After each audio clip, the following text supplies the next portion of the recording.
All right, crew. One more chapter for tonight. Chapter 18. The Blue Notebook. They had a plan. It all depended on Shari. Everyone just hoped she wouldn't fall asleep first. Shari often fell asleep in class. Come on, Shari, thought Dee Dee, you can do it. Shari looked out the window. The sky was full of big, fluffy clouds. She yawned. The clouds looked like giant pillows. Shari imagined herself wrapped in one of those clouds, soft and cozy. She pulled her blue and red overcoat snugly over her head. Her eyes closed. Then they opened wide. What? She shouted. Shari? Asked Mrs. Drizzle. Look, shouted Shari, pointing out the window. It's hurry! Her long eyelashes stuck out straight. Mrs. Drizzle hurried to Shari's desk. What is it? A spaceship from outer space. On the other side of the room, Dee Dee dropped her pencil. She bent down to pick it up, then stayed down. Dee Dee was part of the plan, too. She had a dangerous mission. She had volunteered for it. She felt it was her duty, since she was the one who brought Louis up to meet Mrs. Drizzle in the first place. You don't have to do it, Ron told her. Mrs. Drizzle would have seen Louis sooner or later. No, I'll do it, Dee Dee said bravely replied.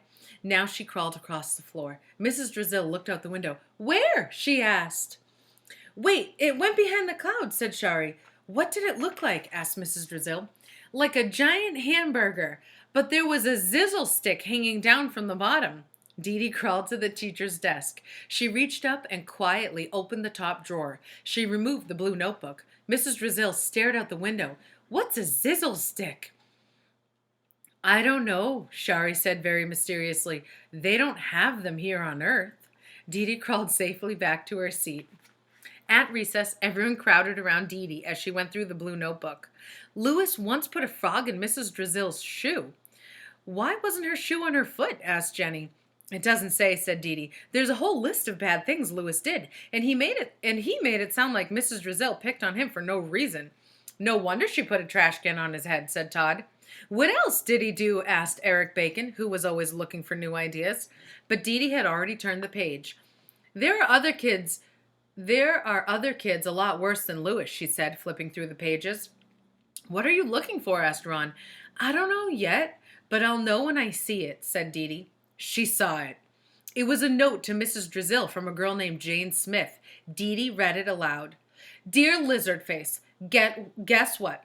I didn't do my homework again. Ha, ha, ha. And there's nothing you can do about it because you're too silly and ugly. Ha, ha, ha. My family is moving away tomorrow and you don't know where. Ha, ha, ha. Rub a monkey's tummy.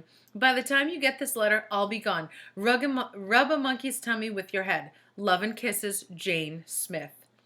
Everyone was shocked. How old is that letter? Asked Myron. Dee Dee checked the date and then did the math in her head. Jane Smith wrote it 26 years ago. And, said Ron, reading over Dee Dee's shoulder, Jane didn't do her last 12 homework assignments. After recess, Shari saw the UFO again, and Dee Dee returned the notebook to Mrs. Drizzle's desk. Now all they had to do was find Jane Smith. Who do you think Jane Smith is? Or where is she now? And why is she so important to Mrs. Drizzle? Or that chapter?